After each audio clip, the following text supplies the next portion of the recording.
The night carried the acrid scent of smoke and silicon, clinging to the air inside Tesla's flagship showroom like a wound that refused to close.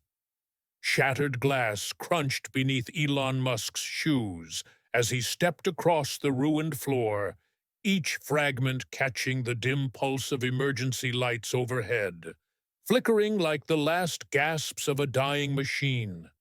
The space wasn't merely vandalized, it was desecrated. In the center of the room, half a Model S sat melted, its sleek frame twisted into something grotesque, a warning carved in steel and ash. On the back wall, red spray paint still dripped, the words "End Tech Tyranny" bleeding into the shadows.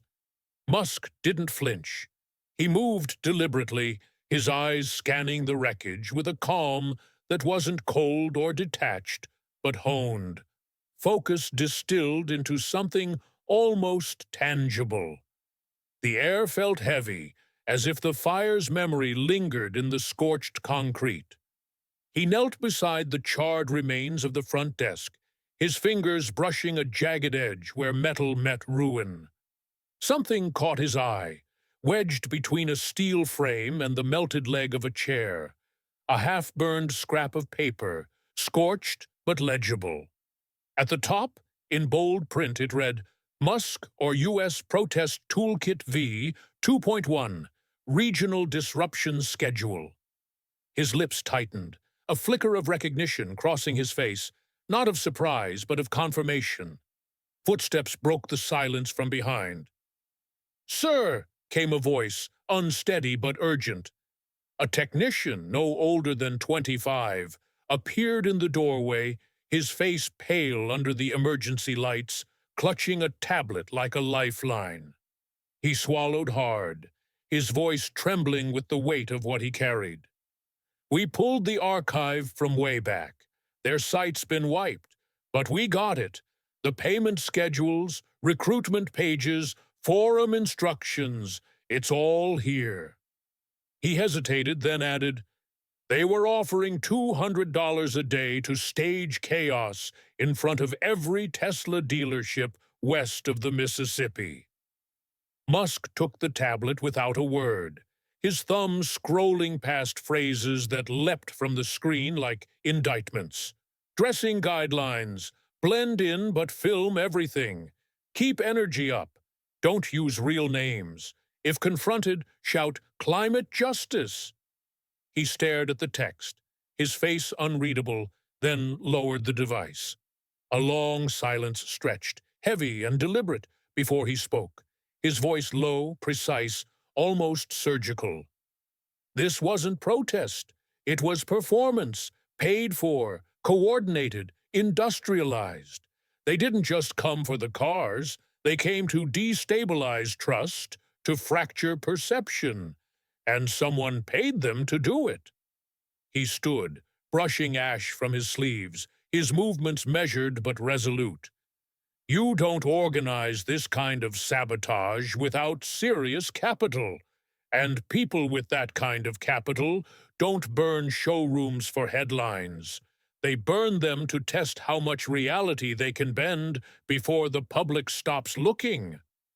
His gaze swept the wreckage, his tone now edged with steel. "This wasn't just an attack on Tesla. It was a rehearsal for something bigger." By morning, the transformation was nothing short of surgical. Where scorched concrete and flickering police lights had haunted the Tesla campus hours earlier, a fortress of steel, glass, and resolve now stood. Rows of lights hung overhead like orbiting satellites, their beams carving sharp angles across polished surfaces, turning the space into the cold geometry of a war room. 100 cameras lined the perimeter, their lenses glinting like predator eyes. Foreign correspondents murmured in Mandarin, German, Arabic, their voices a low hum of anticipation. Across the globe, living rooms, newsrooms, and trading floors held their breath. Then Elon Musk appeared. His steps were silent on the matte black floor, his attire, a simple shirt and blazer cut sharper than usual, projecting not a CEO prepping for a quarterly call, but a witness stepping forward to testify. He carried one thing, a laptop. At the podium he paused, not to check notes. He had none, but to let the moment's weight settle over the room, tightening its grip. The silence wasn't empty. It was deliberate, forcing everyone to feel their own stillness. With 3 keystrokes, the screen behind him flared to life, not with a corporate logo, but with a raw, unfiltered image, ugly in its clarity. A cropped capture from the Wayback Machine, topped with bold blue text. Indivisible Action Hub. Join the Musk Disruption Corps. $200 per day. The air shifted, not with murmurs but with a chill, as if the temperature had dropped. Musk didn't raise his voice. He didn't need to. His tone was so controlled, it seemed to pull the room forward, breath by breath, into his words. This screenshot was taken just before midnight, 12 hours after the attack on our Houston showroom and 6 hours before Indivisible took their website offline. They erased their digital trail, but they forgot about the Internet's memory. He tapped again, and the image snapped to a new one. No sterile fade, but a reveal, like unmasking, a hidden truth. A U.S. map appeared, covered in blood-red pins, scattered like a contagion across the nation. Each of these pins marks a protest location, funded, organized, and scheduled by Indivisible. 217 events in 29 states, coordinated with scripts, messaging templates, and paid roles ranging from agitator to disruptive witness. From the back of the hall, someone exhaled sharply. Journalists shifted, eyes darting between notepads and phones. This wasn't a grassroots movement, Musk continued, his voice steady but piercing. It was a digital spreadsheet, a business model of chaos where outrage is a deliverable and democracy is just collateral. He clicked again, slower this time, the action heavy with intent. A black screen bloomed with white letters, a quote suspended like a courtroom verdict. The Trump-Musk coup is underway, and we're all paying the price. For a beat, no one breathed. Musk didn't look at the screen. He looked at the audience. So let me get this straight. I create a private company. Trump wins a public election. And somehow, 2 people using legal means to build and lead constitutes a coup? His eyes narrowed. Meanwhile, the side-hurling Molotov cocktails through windows and paying actors to shout in parking lots. They're the defenders of democracy? Camera shutters clicked in a staccato rhythm, involuntary, as if the room itself recognized history unfolding. Musk summoned another image, no animation, just cold text. Every Republican must feel the heat. Every Democrat must know we've got their backs. He leaned forward slightly, elbows resting on the podium's edges, his voice now laced with something sharp, disgust honed to precision. That's not a protest manual. That's a battle doctrine. One side must feel the heat. The other is promised loyalty. If that doesn't sound like political warfare to you, you haven't been paying attention. He didn't slam the laptop shut. He closed it like one might lower a casket lid, quietly, with finality. They didn't come to express opinion. They came with a price tag, a strategy, and a sponsor. And this morning, for the first time, we're calling them by name. The room didn't erupt. Not yet.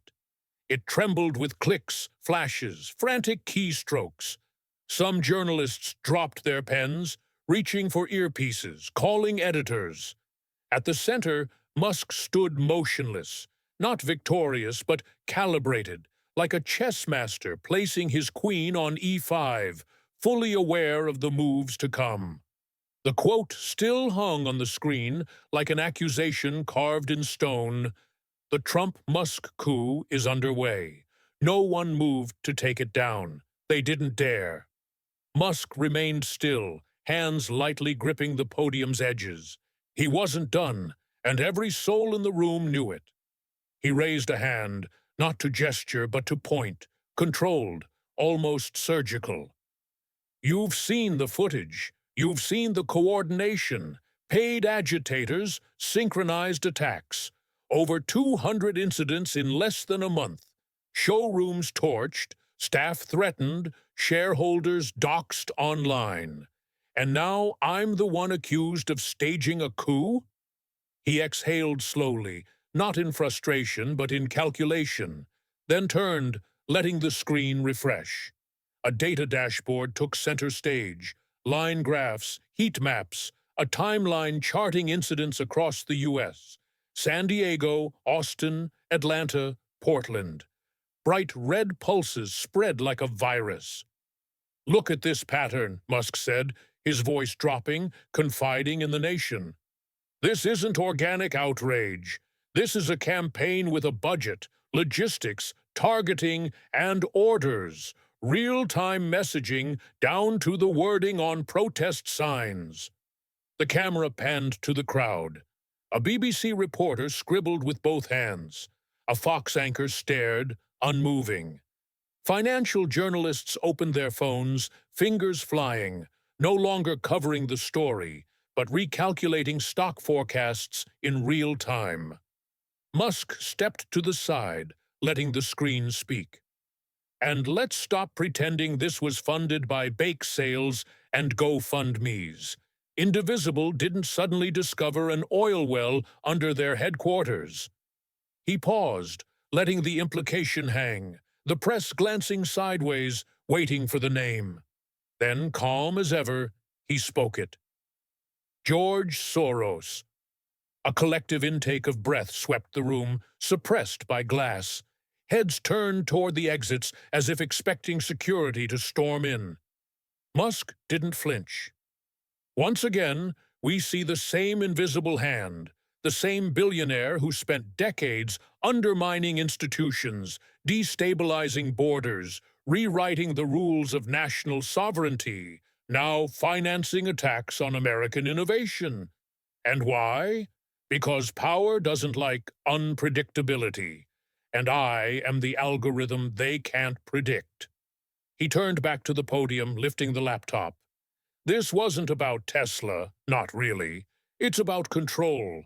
Control of narrative, control of outcome, and ultimately control over who gets to lead and who gets to burn."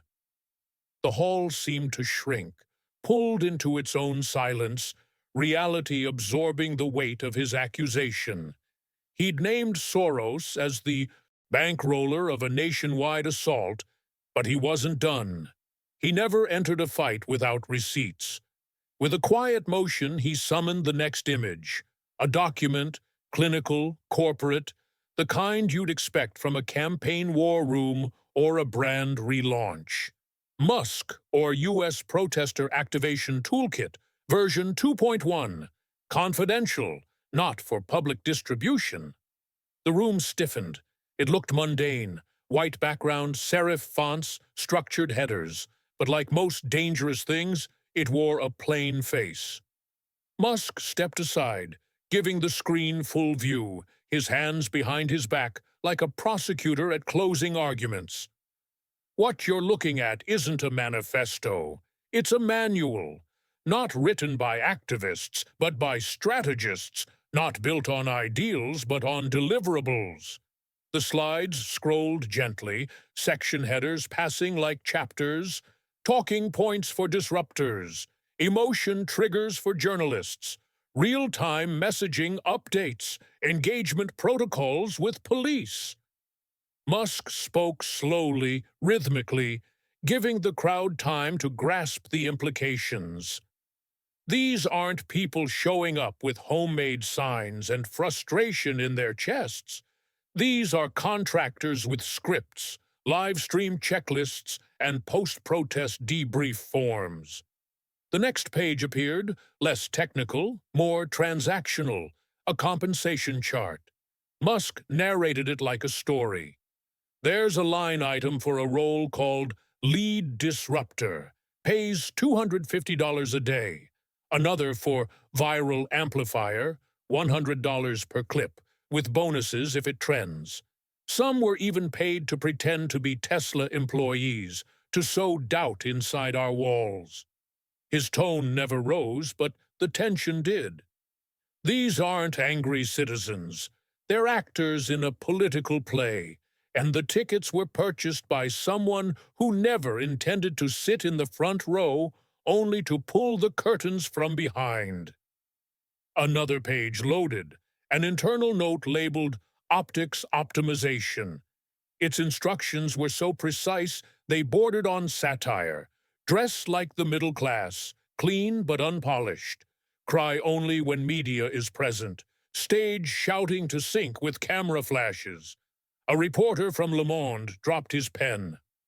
They were trained to simulate suffering, Musk said, trained to interrupt, to incite, and, if needed, to escalate. And here's the most revealing part. They were told not to engage with opposing voices unless cameras were watching. The crowd didn't gasp. They processed in heavy silence. Then Musk stepped forward. This isn't civil unrest. It's performance warfare, a theater of sabotage. And when it's funded by foreign influence, calculated by consulting firms, and enacted like a touring production, there's only one thing to call it. He paused. Domestic terrorism in business casual. One last slide flickered on. Not text or charts, but two protest photos taken in cities 1,000 miles apart, nearly identical down to the scarves and cardboard signs. They told their people not to think, not to feel, only to perform, Musk said. And every one of us, watching the news, checking our feeds, we were their audience. A ripple began at the back of the hall, not chaos, but anxious curiosity, the scuff of shoes on tile. Reporters turned, their focus shifting. A man had entered, no name tag, no entourage, just a black wool hat, a silver cane, and eyes too clear for someone nearing 90. Whispers passed. Is that him? Another voice, almost reverent. It's Soros. George Soros didn't march. He drifted through the crowd like fog at midnight, soft, unhurried, inevitable. Musk saw him. The screen still glowed red with the last slide's warning, "We will ruin you." The words seemed to retreat as Soros approached, his cane clicking like a ticking clock. No one stopped him. He didn't take the podium. He didn't need to. He stood at the stage's foot, one hand on his cane, the other tucked into a navy overcoat, a faint smile curling his lips. Economic terrorism, Soros said, his voice calm, weighted, silk pressed between stone. Such a dramatic term for a global course correction. The room, unsure if this was a Q&A or a standoff, fell still. Musk didn't move, so Soros continued. You see, Mr. Musk, what you call sabotage, I call stabilization. The world is tilting toward extremes. Tech monopolies replacing parliaments, billionaires louder than ballots. When you became more powerful than most presidents, you forfeited the right to play the victim. Musk's expression didn't shift, but his tone sharpened. No, Mr. Soros, I build cars, revolutionizing transportation and energy. I build rockets for exploring the stars. I don't build mobs. Soros tilted his head, amused. You build influence, which is far more dangerous. He turned to the crowd, addressing not just the reporters, but the millions watching.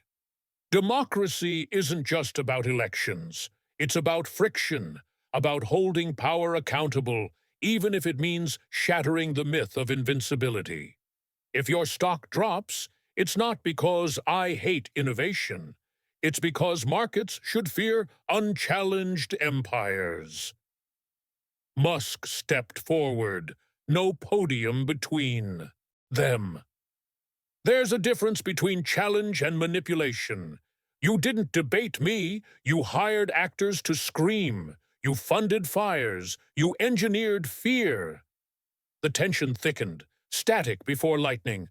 Soros remained unmoved.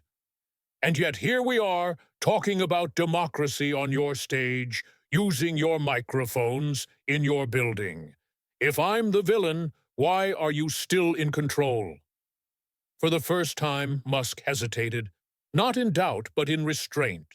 Then he answered, because even villains need the spotlight, and I wanted the world to see who was really behind the curtain. The crowd exhaled, a wave crashing against glass. Some reporters whispered into microphones, others stared, wide-eyed, witnessing not a coup in power, but in narrative. Soros smiled, slow and knowing, like a chess master who saw checkmate 5 moves away. How very American, this obsession with heroes and villains, black hats and white saviors. But the world isn't a Marvel script, Mr. Musk. It's a marketplace of consequences. Musk didn't blink. I agree. Actions have consequences. That's why I speak in open forums, not fund digital mercenaries hiding behind burner accounts and fake causes. Causes are only fake when they challenge your reality, Soros replied, stepping forward out of the stage's shadow.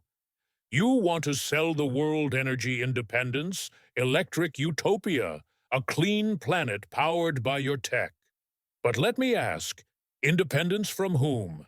From oil barons or from governments entirely? The room silenced again. You're not afraid of chaos, Soros continued. You're afraid of resistance. Musk's jaw tensed, not with anger but control. He closed the distance, the space between them razor-thin, 2 visions of the world in flesh and blood. You think you're introducing friction, but you're not resisting power. You're redistributing it, from the ballot to the bankroll, from citizens to you. Soros's eyes gleamed, sharpened. And you're trying to build a future where elections are optional because markets already decided the winner. No, Musk said, his voice rising, edged with fire.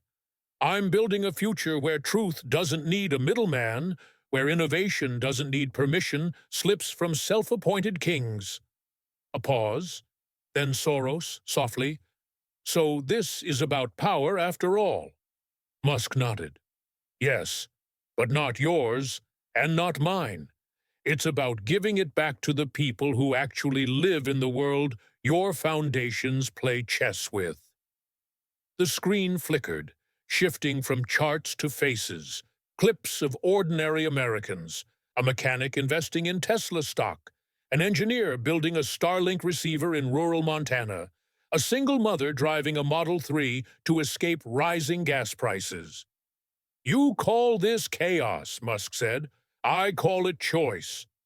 Soros didn't reply. He adjusted his scarf, turned slightly to the cameras, his last line hanging. The world will decide who they believe. He began to walk away, but before he vanished behind the curtains, Musk spoke. Low, final, unforgiving. They already have. That's why you're here.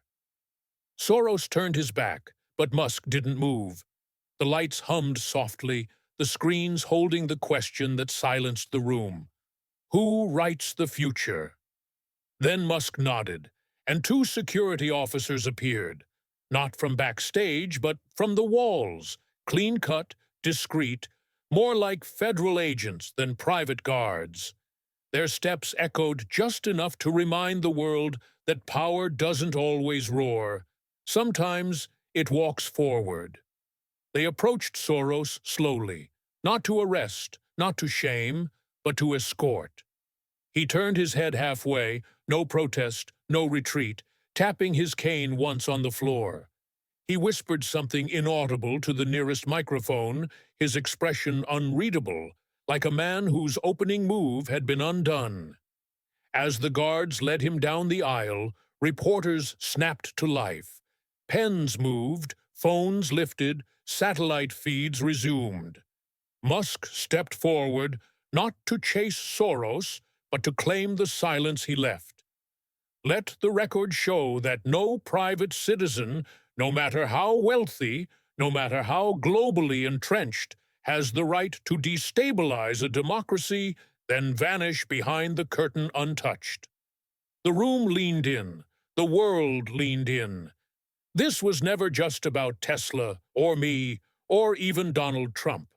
This was about punishing independence, about strangling the idea that people can think for themselves, build for themselves, without waiting for permission. He walked to the stage's center, his posture looser, his tone firmer. You saw what they did. Hundreds of coordinated disruptions, billions in economic sabotage, all wrapped in the language of justice. But justice doesn't hire actors. Justice doesn't come with talking points. Justice doesn't run on donor spreadsheets. A few reporters clapped. Not organized, not expected, just raw. Musk didn't acknowledge it. The screen faded to black, then displayed one line. This isn't about winning, it's about reclaiming the rules. He nodded at it, then faced the crowd. The real fight has always been about the rules. Who sets them, who bends them, who rewrites them when the outcome doesn't go as planned. He looked into the main broadcast camera. This isn't the end of a battle. It's the beginning of accountability. With that, he stepped down, the lights dimming, the music swelling faintly, the banner dissolving into 3 words, to be continued. By dawn, headlines were no longer speculative. They were declarations. Justice Department opens full investigation into Soros-linked indivisible network. Federal raids in 5 states. Following Tesla sabotage claims, indictments expected. Footage flooded screens. Individuals in matching jackets led from rented warehouses and activist hubs in handcuffs, laptops seized, bank records subpoenaed. A black sedan entered a federal courthouse's rear, its passenger obscured beneath a dark hat. A DOJ spokesman faced a sea of microphones. We have uncovered a network of coordinated domestic disruption funded by foreign financial channels, and we intend to pursue prosecution to the fullest extent of the law. Questions erupted, but the message had landed. The illusion was over. In Austin, Musk sat alone in Tesla's boardroom, lit only by the rising sun through panoramic glass. No cameras, no applause. Just silence and consequence. Across from him lay a folder with a DOJ seal, containing the referral of George Soros to a federal prosecutor for conspiracy to undermine interstate commerce and political interference through foreign funding. The page fluttered as the HVAC kicked in. Musk didn't touch it. He didn't need to. The truth had done its job. He crossed to a touchscreen wall, summoning a final slide the public would never see. Operation closed. Public trust rebooting. He studied it, then spoke, not to the room, but to the world beyond. They thought democracy was fragile, that if you pulled enough strings, hired enough noise, corrupted enough systems, it would fall. He turned from the screen.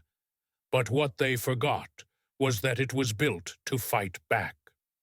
Soros never returned to the stage.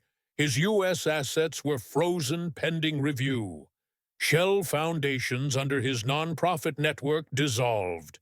His legal team issued denials, but a Senate subcommittee convened, whistleblowers emerging with screenshots, wire transfers, names. The myth of untouchability shattered. Indivisible vanished, its website down, leadership facing charges. The toolkit entered congressional record, not as a protest guide, but as evidence. This story wasn't just about Tesla or one man with a microphone. It was a test of whether truth could cut through fog, whether democracy could defend itself from internal attack, whether strategic silence could still pass as consent. It couldn't.